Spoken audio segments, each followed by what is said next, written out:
양자역학을 풀어서 뿌듯한 것보다 머리 안 빠지게 해서 뿌듯한 게 훨씬 좀 클 것 같긴 한데, 머리가 빠지기 시작하면 약간 공포스러울 정도도 있거든요. 그런 분들이 써보고 빠지는 게 현저히 줄었다라고 하시니까 과학자 친구들이 뭐 그렇게 할 게 없어서 홍합을 하냐, 그래비티가 있단 말이에요. 그러면 그래비티를 또 어드밴스 시키는 연구를 하잖아요. 이게 파이널이라고 볼 수도 없는 거고, 거기서 다시 또 시작해야 돼요. 네, 안녕하세요. 카이스트 화학과 교수로 재직 중에 있고 폴리페놀 팩토리 CEO로 있는 이혜신입니다. 카이스트 교수님이라고 하면 네, 양자역학 잘 몰라요. 양자역학을 풀어서 뿌듯한 것보다 머리 안 빠지게 해서 뿌듯한 게 훨씬 좀 클 것 같긴 한데, 왜냐면 샴푸는 모든 분들이 써서 그런 것 같아요. 그래비티 샴푸는 정확하게 말씀드리면 탈모 완화에 도움을 주는 샴푸입니다. 그 머리가 빠지기 시작하면 약간 공포스러울 정도도 있거든요. 저도 예전에 머리가 좀 많이 빠진 적이 있었거든요. 근데 공포스럽더라고요, 이게.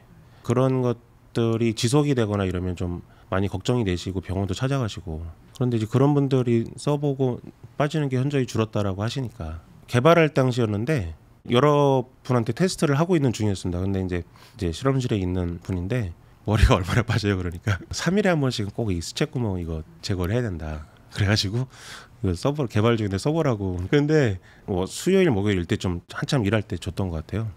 근데 이제 다음 주에 온 거죠. 그러면 이제 만약에 수요일 줬다면 목금토일 월화 뭐 이쯤 되잖아요. 그러니까 아직까지도 안 뺐다는 거예요, 이거를. 되게 희한하다고. 그게 머리를 좀 덜 빠지게 하는 샴푸다라고 요약을 드릴 수 있을 것 같고요. 그 원리 자체가 이제 폴리페놀의 작용 때문에 그렇습니다. 사실 건강한 머리 모공에 꽉 채워서 헤어가 나오긴 하죠. 그런데 이제 저희가 여러 가지 이유로 이제 영양 공급이 덜 되기 시작하면, 특히 이제 나이가 먹거나 이러면 이 모공보다 헤어는 얇아집니다. 그래서 얇아지니까 쉽게 빠지죠. 쉽게 빠지는데, 헤어가 얇아졌었을 때 요 사이에 눈에 보이지 않지만 아주 작은 이제 갭이 만들어지겠죠. 그 갭하고 헤어 전체에 폴리페놀 코팅이 들어가면 거기를 메꿔주면서 이렇게 잘 안 빠지게 해주면서, 그 사이에 이제 영양 공급이 이제 뿌리에선 되기 때문에 전체적으로 헤어가 건강해지면서 빠지지 않게 되는 그런 원리라고 생각하시면 될 것 같아요. 네. 폴리페놀이 뭐냐라고 물어보면 저는 이렇게 얘기해요. 떫은 거다, 이렇게 얘기합니다. 떫은 맛을 상상해 보시면, 떫은 맛은 드시고 난 다음에 혀에 붙어서 나는 현상인데, 자연적으로 이제 사람들이 물을 먹게 되죠.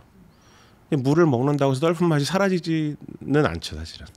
이제 그런 원리입니다. 그래서 폴리페놀이 이제 그런 원리이기 때문에 헤어에 뭔가 영향을 주거나 그러려면 우리가 샤워기를 틀면서 씻어내는 물에 견뎌서 거기에 헤어가 코팅이 돼야 되고, 그렇게 되면 그걸 반복 사용했을 때, 샴푸는 이제 하루나 이틀 만에 한 번씩은 꼭 쓰게 되니까, 그러면 거기에 이제 묻은 성분이 두 번째 세 번째 쓰면 다시 이제 이 헤어를 따라서 다시 이제 모공으로 가게 되니까 영양 공급도 되게 되면서 두꺼워지고 여러 가지 기능을 동시에 하는 거라고 상상이 되는 거죠. 성분이 남아있는 거잖아요. 찝찝하진 않아요?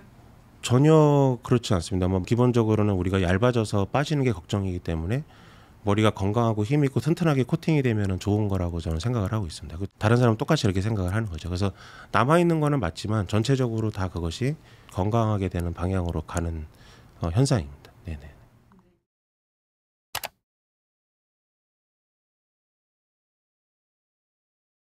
근데 이제 제가 개발하고 제가 연구하는 분야는 폴리페놀이라는 분야거든요. 처음에는 홍합을 연구했다고 하는 게 좀 맞을 것 같아요. 제가 좀 홍합 연구 폴리페놀 할 때만 해도 거의 안 했습니다. 그래서 제 과학자 친구들이, 동료들이 뭐 그렇게 할 게 없어서 홍합을 하냐 이런 적이 있었어요. 홍합은 아무데나 붙어요. 바다에 떠 있는 스티로폼에도 붙고, 뭐 가라앉아 있는 뭐는 나무에도 붙고, 쇠에도 붙고, 돌에도 붙고, 옷에도 붙고, 진짜 다 붙습니다, 홍합은. 다만 제가 연구하기 시작했었을 때 몰랐던 게 뭐냐면, 그 물질들이 다 안 붙었어요. 이런 플라스틱에도 안 붙고, 유리에도 안 붙고, 돌에만 좀 붙고, 뭐 이랬었습니다. 그래서 이게 자연하고 인공의 차이가 있는 거예요. 그러니까 이거를 어떻게 해결하지가 제가 궁금했던 분야였습니다. 그래서 제가 이제 해결했던 게 화학적 원리를 제공했어요. 그게 이제 2007년도에 사이언스에 낸 논문인데, 이렇게 하면 홍합처럼 다 붙을 수 있다.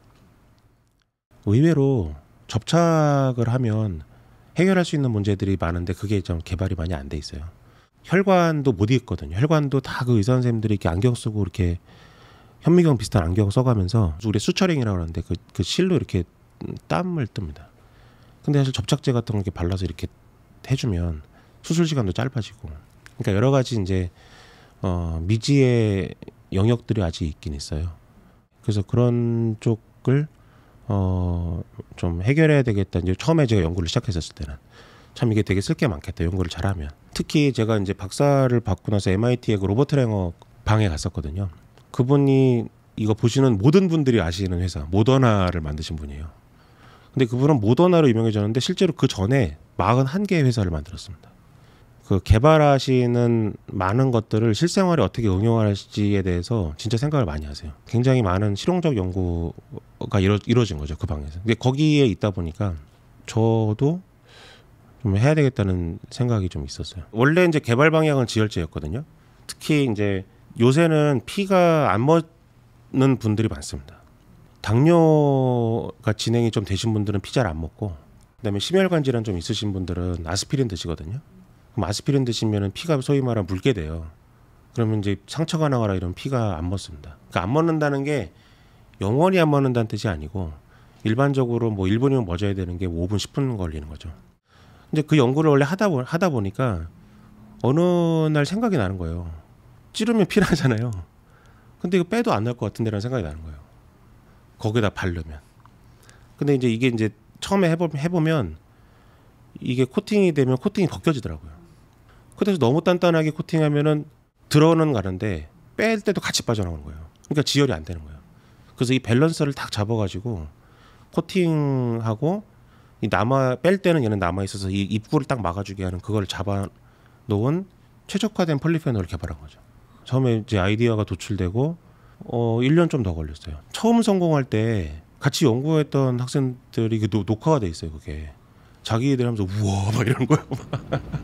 자기들이 먹혔어. 엄청 제대로 먹혔어요. 대박. 이제 그러다가 한 2년 있다가 코로나가 터졌습니다. 근데 그때 이제 진짜 많은 데서 걱정을 하셨던 게 뭐냐면 의료진의 2차 감염. 왜냐하면 그분들이 이제 피 환자들이 아무래도 체액, 피 이런 게 있으니까 약을 주더라도 주사를 놔야 되고 주사를 놓으면 피가 밖으로 나와야 되잖아요. 근데 저런 데 쓰면 되게 좋겠다라는 생각이 들어서 상용화를 하려고 뭐 결국에는 아직 그 임무는 완수를 못해서 아직 미지의 영역으로 남아 있고요. 하기는 해야 될 것 같다는 생각이 좀 들어요. 네. 돈 벌려고 그래 이런 사람들은 없었어요. 제가 이런 데서는 말 안 하실 것 같긴 한데 면전에서는. 근데 건너서는 들어요. 근데 저는 사회가 다양해야 된다고 생각하니까 저 같은 사람도 있고 또 과학을 대중화하는데 노력하시는 저희 학교 같은 경우는 뭐 정재승 교수님이나 뭐 이런 분들도 필요한 거고 또 과학 정책 하시는 분도 필요하고 다 필요하잖아요. 사실은 저는 이제 그 중에서 연구자라고 저는 이제 연구자 쪽에 들어가긴 하는데 근데 연구를 한 결과물로 조금 제품을 남들보다 조금 더 맞는다 이 정도의 저는 포지션인 것 같습니다. 제 그 지도 교수님이 하셨던 그 일에서 이렇게 벗어나지 않게 하고 있다고 저는 생각을 해요. 힘들긴 해요. 힘들긴 하고 거의 하루도 쉬지 않고 논문을 좀 쓰고요. 연구 결과 보고 일상적으로는 거의 항상 11시 정도 12시 돼야 끝납니다. 이 일상이 항상 끝도 없죠. 그러면 계속 생각하고 이제 아이디어 짜고 또 만들고 해야 되니까 실제 샴푸 개발할 때는 굉장히 많은 샴푸를 또 해보고요. 또 보신 것처럼 이렇게 눈썹 글로 뭐 손톱 글로 개발할 때는 진짜 정말 수도 없이 붙입니다. 거의 뭐 매일 세븐데이즈 위크 거의 그냥 일주일 내내 붙였다 뗐다 붙였다 이렇게 수도 없이 많이 반복을 하고 이렇게 실험하고 있습니다. 연구 결과 좀 뭐 실패라고 하나요? 네. 그때 너무 지치실 것 같은데. 아유 안 지칩니다. 천직. 일이다라고 생각해 본 적은 한순간도 없어요. 예, 진짜로. 실패는 성공했었을 때 대조군이라고 얘기를 해요. 예, 저희가 이제 항상 그 대조군이라고 배우잖아요. 저희가 어떤 과학은 가설을 세우고 그 가설을 증명하기 위해서 조건을 바꿔가면서 실험을 하잖아요. 근데 그 조건을 바꿀 때 내가 처리를 하지 않은 군을 대조군이라고 하는데 사실 대조군이라고 하는 것은 그 실패했던 실험들이 전부 대조군이거든요. 근데 그게 성공을 했었을 때는 나머지 조건들이나 내가 처리했던 것이 다 이러이러해서 안 된 거구나라는 거를 한꺼번에 다 논문에 기재를 합니다. 그래서 그게 실패라기보다는 결국에는 다 어떤 우리 과학적인 리포트에 들어가는 그런 데이터긴 하죠. 지금도 만약에 저 그래비티가 있단 말이에요. 그러면 그래비티를 또 어드밴스 시키는 연구를 하잖아요. 그러면 제가 대조군인 거죠. 제 대비로 또 하니까. 네, 그러니까 이제 이게 계속 이제 이게 파이널이라고 볼 수도 없는 거고 거기서 다시 또 시작해야 되니까 여러 가지 이제 조건들이 좀 많이 다른 것 같습니다. 의사라든가 뭐 이런 아, 만나게 되잖아요. 저희 카이스트 안에 구성원들 분이 의견을 많이 주시는데 뼈 때리는 조언도 많이 주세요. 뭐 산업 디자인과 뭐 디자인이 좀 같이 하는 일이니까요. 같이 하는 일이니까 의사 선생님도 지혈제는 의견을 줄 수 있는 거거든요. 그럼 그 의견을 잘 들어야 된다고 생각을 해요. 또 잘 들으면 또 제가 생각하지 않은 다른 곳에 응용하는 것도 또 힌트 주시고도 해요. 이제 만약에 여기 이쪽에서 이제 여기서 이제 피가 나고 있는데 지혈제를 이렇게 대면은 이 이제 윗부분에서 피가 이제 고이는 게 보이니까 이걸 계속 쳐다볼 수가 없는 거예요. 이게 멎은 건가 안 멎은 건가. 대면은 피가 무조건 여기 고이는 게 바깥에서 보이거든요. 그러면 수술하다 말고 또 봐야 되고 이게 된 거야. 뭐 이렇게 신경 쓰이니까 뭐라고 하는 거예요, 이거를. 아니 뭐 이따위로 만들어놨냐고. 그러니까 피를 잘 멎는 거는 알겠다. 알겠는데 자꾸 이게 신경 쓰인다는 거예요. 그러니까 이거를 얇게 하고 차라리 피가 좀 덜 통하는 물질을 덧댄 거죠. 그렇게 해가지고 여기가 이제 많이 차오를 때에서만 보이게. 그래서 그분 좋은 대로 해가지고 다시 또 만들어서 그게 다 리포트가 좀 돼 있습니다. 그래서 그분한테 보면 지나서 보면 감사한 거지. 하나 딱 지키시는 신념이나 그런 게 있으시고 폴리페놀이죠. 그러니까 과학자분들 중에서 일부는 다는 아니지만 주제를 조금 이제 바꾸는 경우도 좀 있습니다. 네, 왜냐하면 그게 또 사정들이 다 있으니까 연구비의 이슈도 있고 여러 가지 이제 사정들이 있습니다. 근데 폴리페놀 연구를 하면서는 저는 죽을 때까지 폴리페놀 연구를 하는 거죠. 그게 주된 거죠. 이 분야를 바꾸지 않고 계속 여기서 우리가 밝혀내지 않았던 것들을 그 연구를 하겠다라는 그거는 있습니다. 그게 이제 신념이고 거기에서 연구를 크리티사이즈하거나 뭐 어떤 제품을 만들었는데 좀 이렇게 안 좋다고 얘기를 하시거나 뭐 칭찬도 하시거나 이런 경우는 잘 받아들여야죠. 그거는. 네네. 진짜 많이 듣거든요. 제가 일단 서두에 얘기합니다. 당신 하고 싶은 거 해라. 인생이 롱텀이잖아요. 근데 결국에 자기 하고 싶은 걸 하지 않으면 돌아옵니다. 과학을 할 거냐 뭘 할 거냐 이렇게 질문하는 것도 있지만 과학을 하는 사람 안에서도 어떤 분야를 할 거냐 질문하는 사람도 있어요. 그러니까 진짜 네 마음에서 하고 싶은 거를 해야지 거기에서 경제가 따라오는 거지. 하기 싫은 거를 돈 때문에 쫓아가면 절대 거기서는 돈이 오지 않는다. 그러니까 하고 싶은 걸 하라고 합니다. 근데 그래서 마음을 두드려 봐야 되는 거죠. 자기 마음을. 하고 싶은 게 없는데요? 하고 싶은 거 어떻게 찾아요? 아, 네네네.